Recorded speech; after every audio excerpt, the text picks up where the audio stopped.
Connect DemoDay. So this is the second in our series of entertainingly informative demos showcasing the best tools for finance. So who am I? I'm Michelle. I'm part of the CFO Connect team. I'm based in Paris. The rest of the crew who you know and love, Luke, Georgie, Ben, they're with us today in the chat and based in Berlin. Now, speaking of this chat, you can already start using the chat to let us know where you are tuning in from. So what's in store for today? Well, back in September, so you, this community, which is now almost 12,000 CFOs, voted on your favorite tools for running finance operations. We presented these winners during the award show at CFO Connect Summit, and we also packaged it up into a report, which if you don't have, just let us know in the chat and we'll make sure to send it to you. So if you think of that book, or if you think of that report as the book, today is the movie of the book. We've gathered companies that are both category winners and community favorites for a deep dive into the most loved tools. You'll be hearing today from Stripe, NetSuite, Deal, and Spendesk. Also, to wrap things up, we have a special session with Luke and Maciej of Flinder. You might have seen them before at CFO Connect Summit. They really specialize in bringing everything together and will give you a strategic skill set that you need to really optimize use of all of these tools and putting things together in your tech stack. So let's jump right in. We've got 5 30-minute sessions lined up, each with 15-minute breaks in between. So long enough for a quick snack, but not quite enough for a heated Slack debate. So perfect amount of time just to reset before the next session. This is interactive. The teams are here live, have prepped great demos, so make sure to use Q&A on your screen to put all of your questions in, and they'll answer them along the way. Really do not hold back. They're here for that. You can also expect some polls along the way. In the resources section, which is new to the tool actually that we're using, you can see some great content reports from our presenters. And finally, for those keen to continue chatting with the presenters you'll see today, I'll let you know how you can do that. So with that, let's get rolling with our very first presenter, who was voted #1 by this community in the billing and AR category, and that is Stripe. So if you're not familiar with Stripe, that means you are in the right place because we're here to talk all about what they can do and different functionality. But Stripe, in short, world-class payments billing infrastructure, really makes it seamless for businesses to accept payments, manage revenue, scale globally. So to tell us more and showcase specifically Stripe billing in action, please welcome Sam and Ben from Stripe. We also have Cam in the chat, so she will be here to chat with you along the way. Sam, Ben, excited to have you both. With that, the stage is yours. I'll pass the mic over to you to get started with your presentation, and I'll be back just before the demo. Awesome. Thanks, Michelle. Let me just start sharing this. So good afternoon, everyone, and good morning for any of the folks joining us from the US. My name's Sam Lockwood, and I lead our billing product team from a sales perspective in Europe. And I'm joined today by my colleague, Ben. Ben, do you want to introduce yourself quickly? I'm a solution architect with the billing product at Stripe. I've spent about a decade in the billing and subscription management space. Perfect. Thanks, Ben. So why are we here today, and why am I here today? So prior to joining Stripe 4 years ago, I actually spent a lot of time talking to CFOs in particular about working capital. And when I joined Stripe, due to that experience of working with CFOs and finance directors, they decided to put me into the billing product. And I think billing is one of those solutions that kind of sit at the kind of crux between finance, technology, sales, and all these different departments, and kind of getting that right is an incredibly challenging activity. And that's what we're going to talk to you a little bit about today. Obviously, many of you will probably know Stripe predominantly as a payments company. We were started about 15 years ago, 2009, 2010, in Silicon Valley in San Francisco, and built a truly world-class payments company. But what we realized through providing payments to some of the fastest growing, most innovative companies in the world, as you can see on the right-hand side here, we realized that many of these companies are also recurring payments companies. They're subscription businesses at their heart. And because of that, we realized that our underlying understanding of what's going on in the payments layer means that we have the ability to influence and build a world-class billing or subscription technology. And that's what we decided to do. these companies were pushing us saying, we don't want to have a separate piece of technology that sits on top of our payments infrastructure. Why can't Stripe do all of it for us? And that's why we decided to, in sort of 2018, 2019, Stripe decided to build a billing product or a subscription management product, kind of depending on your view. You may call it billing, you may call it subscription management, you may call it recurring payments management. All of these different terminologies can be used. And Stripe decided in 2019 to really attack this space and really start to build a billing product. And as you can see, many of the competitors that kind of sit around us in the leader quadrant are businesses that have been at this for 20 years, and all they do is billing.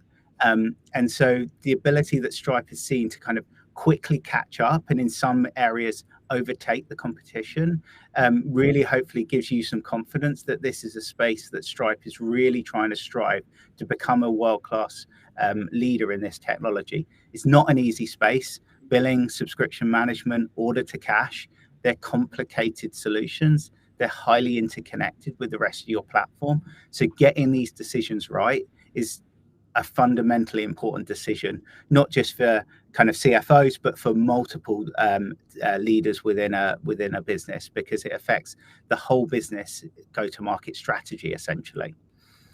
And so what has Stripe seen in terms of success from this? So because we're an integrated layer between the payments layer and the billing layer, we're able to really impact some really key metrics. And this is one of the kind of stats that I found really impressive when the data science team came back and showed this to me. On average, when a subscription or a recurring payment fails on Stripe, we automatically recover 56% of that revenue without the intervention of our customers, kind of customer support teams or other individuals having to get in and reach out manually to those customers. So really reducing down that involuntary churn when you're a recurring revenue business in an automatic fashion is absolutely crucial. And then just on the right hand side, just the scale of the amount of revenue that Stripe recovering is just truly world class in terms of the size and ability for Stripe to do that. So what does it mean? What does choosing Stripe billing actually do for you?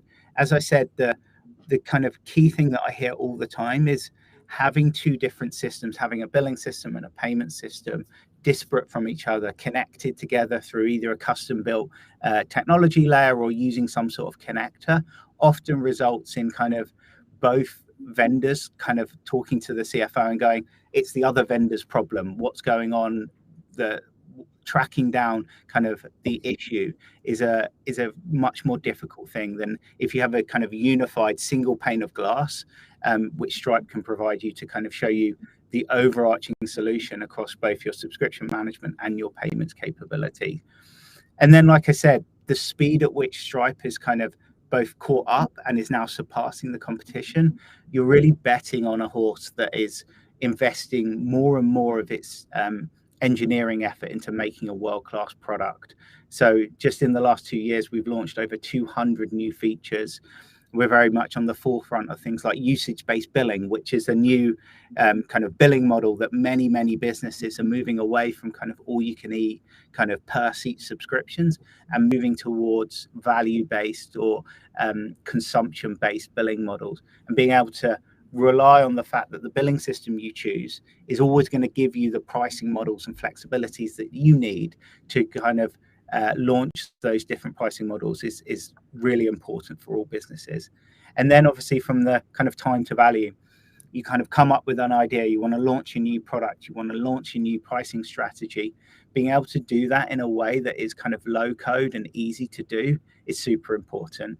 And then finally, something that's not often talked about, it's maybe talked about more on the payments layer, but it's just as important for the billing infrastructure, is very high reliability. Having uptime of 5 nines is truly differentiating versus all of our competition. So just being able to be there and be reliable and make sure that whenever a customer wants to subscribe to your service, that Stripe is not going to kind of block them from doing that. And then just the scale at which we're obviously doing this already. We have all over 300,000 customers already choosing our billing technology to do their recurring payments. And then the final piece I wanted to kind of summarize is when we talk about billing, what do we actually mean? What is this platform? What is this revenue and finance automation platform that Stripe is building? It's essentially the piece of technology that sits between the kind of order collection process and then the reporting process into that ERP system, into that general ledger. So we provide the technology that can take complex contracts from your Salesforce instance, from your CPQ process, into a bill, into a subscription, into a cadence of invoices. Or we can take that same information from a website, from a self-serve website where a customer's self-selecting the products that they want to subscribe to. And we can then bill that information correctly. We can issue the correct invoices on the correct cadence, calculate the tax, and then obviously take the payment. Make sure that that payment is authorized at the highest possible rates, and you have the minimum amount of involuntary churn as possible. And then making sure you also report that information correctly, into your ERP system, whether that's choosing to do revenue recognition within Stripe or whether you choose to port the information into a NetSuite ARM or another tool to do revenue recognition outside. I think the overarching thing I wanted to kind of close on this statement is that a lot of this is very modular. Stripe has decided to kind of take an approach that the platform is not a kind of one size fits all. You have to kind of use every single feature that I've talked about on this diagram. You can choose, as it says at the bottom, to use a different tax provider. You may choose to use Avalara rather than Stripe Tax.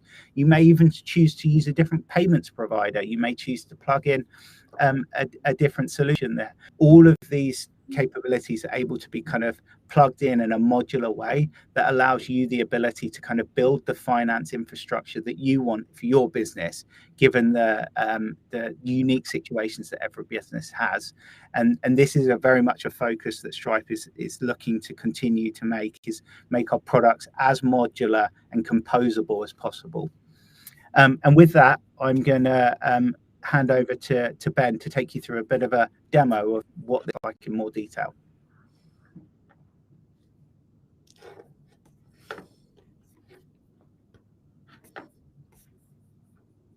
Thank you for joining me today.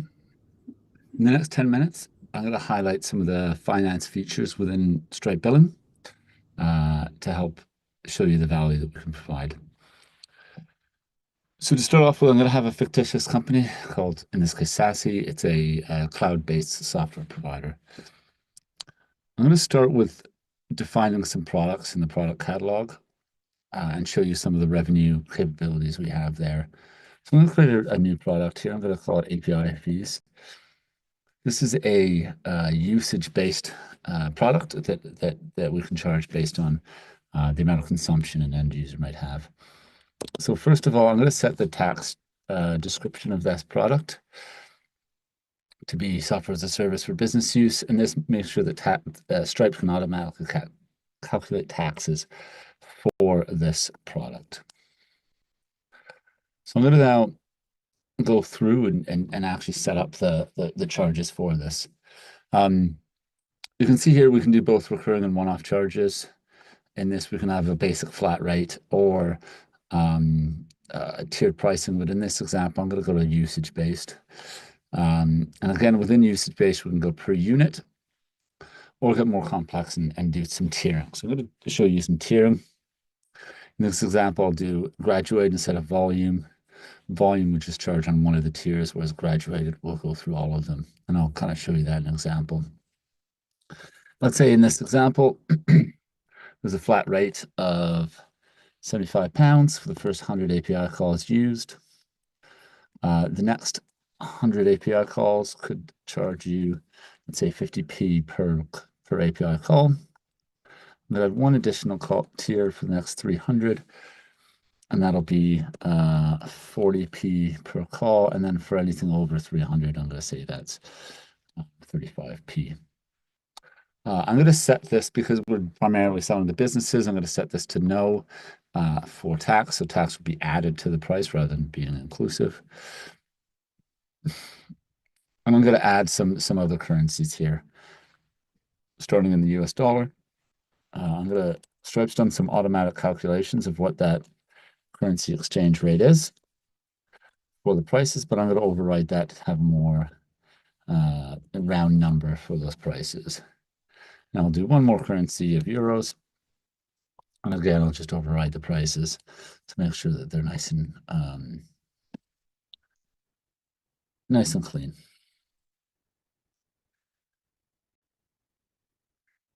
Right, and as an example, I can set it up as a user. Let's say a user might have 250 API calls in a particular month, and they're based in the United Kingdom. You can see for the first API calls, they've been charged £75. For the next one, they've charged £50. And then for the final 50 API calls, it's 40 pence each for a total of £20. Tax has been added to that for a grand total of £174. Right, and then I'm going to charge that on a monthly billing period. Again, we have flexibility around yearly, quarterly, daily. And then I'm going to tie that to a meter as well. So this gives you a flavor of what is available when you're setting up a product. I'm going to move now to a existing customer I've had. Let's say this is Vandalay Industries. You can see I've got some details associated with them, their address, email address, but I've also stored some metadata, in this case, Northern Europe for region. That means then I can report on a region when it comes to financial reports, region dashboard reports. I've also linked that to a Salesforce ID, and then that can enable me to sync up invoices, payments, subscriptions. So Salesforce has a total view of this customer. So I'm going to go through and create a subscription for the customer. Let's say there's a startup fee.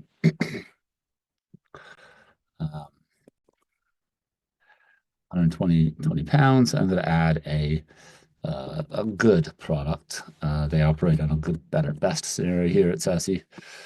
But instead of just having this one thing, I'm going to actually add another phase. So their step up. So in 6 months' time, they may change what their subscription is.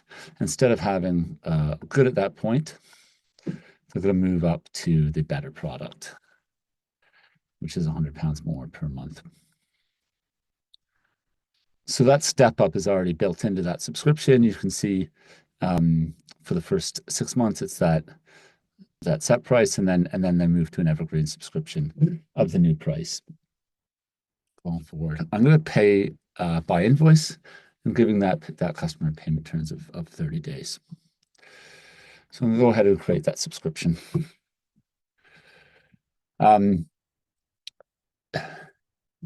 Now, a invoice has been generated in draft mode here. I can see that for £262. But I'm going to finalize that invoice just so that then I can pay it. I'm going to use something we Stripe call a test clock to basically advance the time so I can see what that invoice looks like once it's been finalized. So I'll go back into that invoice now.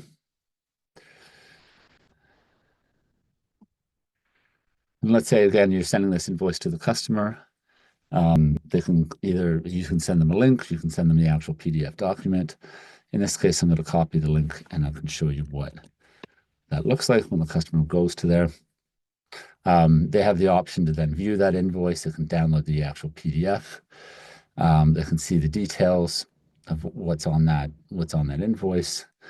And then they can choose the payment methods they want to pay by. And these are surfaced by what you determine are your appropriate payment methods. In this example, I'm going to pay by Bax direct debit. So I'm going to put in some of the information here. Put in my address.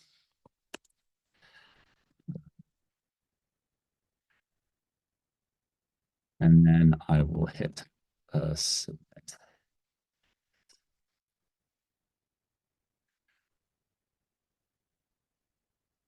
To pay that invoice.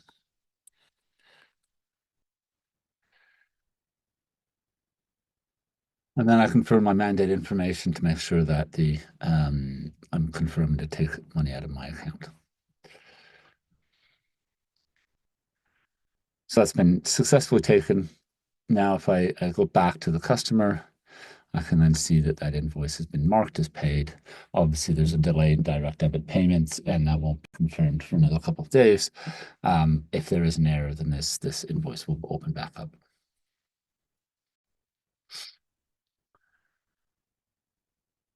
One final thing, I'm going to go through the some of the reporting within Stripe.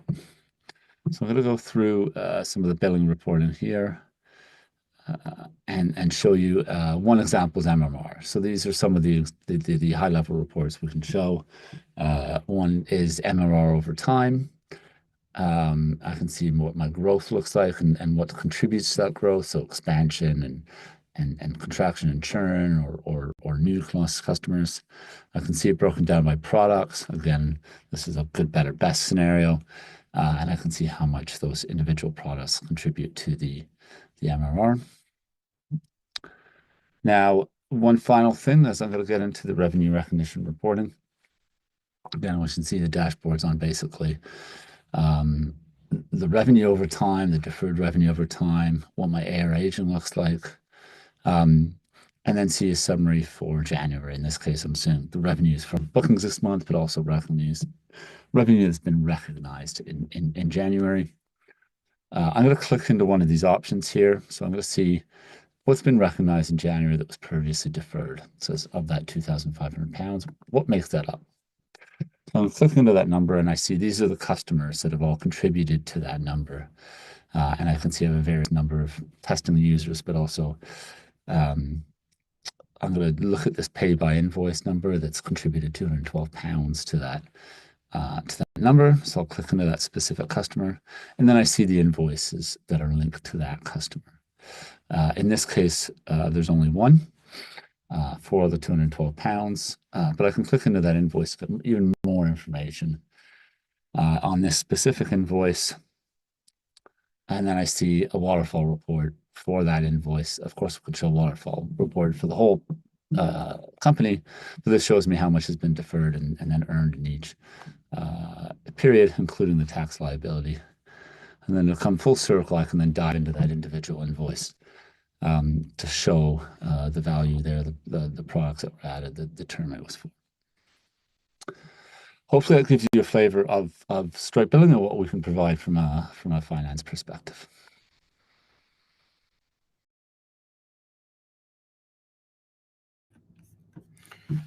Perfect. Thanks, Ben. So to wrap up, obviously Stripe's very well known as a payments company, but as you can see from both from the demonstration and hopefully from some of the recognition we've received from Gartner and Forrester, we've been spending the last 5 years maybe slightly undercover, also building a world-class billing engine, and having that integration between the payments layer and the billing layer really does give you a seamless integration and a seamless tool that really helps many businesses continue to achieve their growth targets. So with that, I think we're going to turn it over to see if there's any Q&A.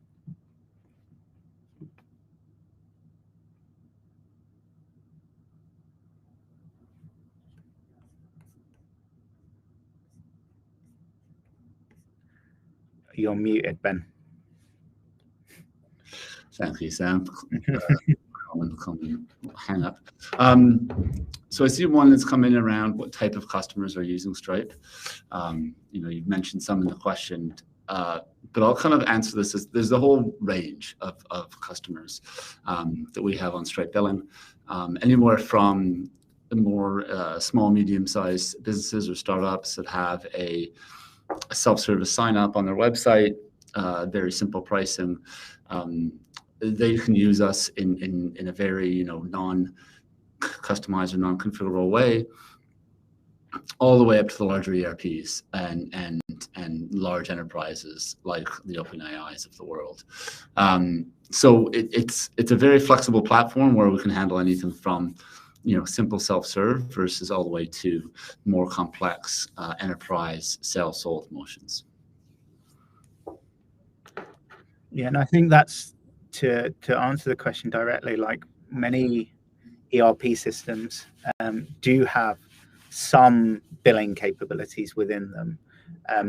but often those billing capabilities are relatively limited in their functionality, particularly when you start to kind of have more complex subscription types, but they also don't have the capabilities to do things like mitigating involuntary churn successfully. So if you're sending 50 invoices out for $1 million per contract value and you've only got 50 customers and they're each yearly contracts, then maybe just sending an invoice that's relatively manually generated by someone in finance out of your ERP system could suit and could be sufficient. But if you're servicing 50,000 customers that are constantly upgrading, downgrading, changing package, that's when you start to run into the limitations of what some of the kind of core subscription capabilities inside an ERP system might be able to deal with. But to answer another question that's come in around kind of how do we get support connecting these disparate systems? Obviously, it's a very typical integration path to have Stripe, Salesforce, and NetSuite all working together. So with that, I think the best answer is to get in contact with either your contact at Stripe or to reach out via one of our contact sales forms. We have multiple system integration partners that can help build the solution in a turnkey way. We also have out-of-the-box connectors, turnkey connectors with both Salesforce and NetSuite. Depending on exactly the use case that you're looking to deliver, that out-of-the-box connector between those two systems may just be able to be a kind of plug-and-play installation for you. But to scope that, I would say the best place to do is to reach out to your contact that you have at Stripe. And if you don't have one of those, then then let us know and we can solve that for you as well. I see there's another question in the chat rather than the Q&A, and I'll take that out. I'm actually going to combine two questions into kind of one answer. One is how is it synced to NetSuite, and the other is when sending transactions over to your financial system, what do the entries look like? So at a high level, there's two ways we can do an integration to a financial system. One is what we consider a summary level integration, where our transactions are grouped together into various debits and credits against various accounting codes, and then that's moved over to your ERP as a journal. The other method is a more aligned level integration, where each individual invoice and invoice line item, refunds, payments are synced into your financial system. And then that leaves you more options around where you want to do your accounts receivable or where you want to do your revenue recognition. Specifically, when it comes to NetSuite, we have both approaches. There is an out-of-the-box NetSuite connector that can do a line level integration, but also we have customers doing a summary level integration with NetSuite as well.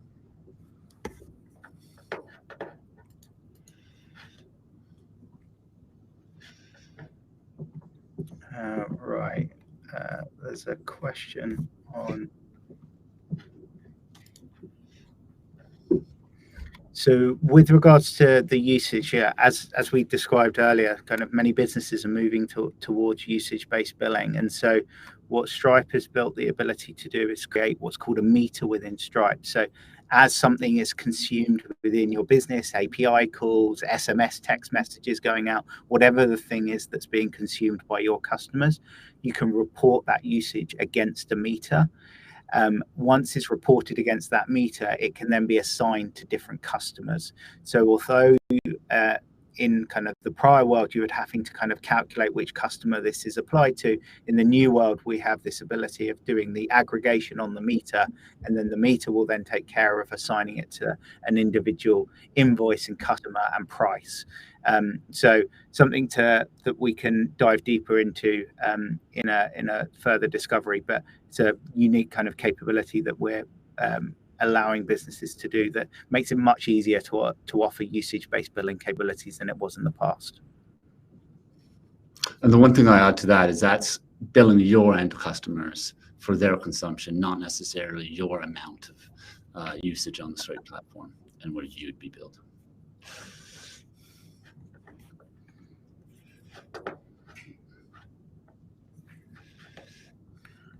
I think that takes us to time, unless there's any final questions that I can't see. No, I think you caught them all. So Sam, Ben, huge thank you. I think it's one thing to hear about Stripe billing, but it's a whole nother thing to see it in action. It makes a huge difference for especially the community members. So yeah, big thank you to you guys, to everyone that's joined. We know that these are lightning fast demos, so we want to make sure that everyone saw there is a poll that we launched. So you can, of course, click to let the team know if you'd like a follow-up right away, especially as Sam mentioned, for those that might not have the right point of contact. So please let us know there. And again, huge thank you to Sam, Ben, and Cam in the chat. Fabulous presentation. And again, so happy to have you as one of the top voted tools in the community. So with that, we're going to take a quick break. We'll be back at 3:45 Central European time. That's 9:45 for those of us that are on the East Coast, with a live presentation from the company voted #1 by the community in the ERP and cloud accounting category, and that will be NetSuite. Thank you again to the team at Stripe, and we'll see everyone soon on the next session.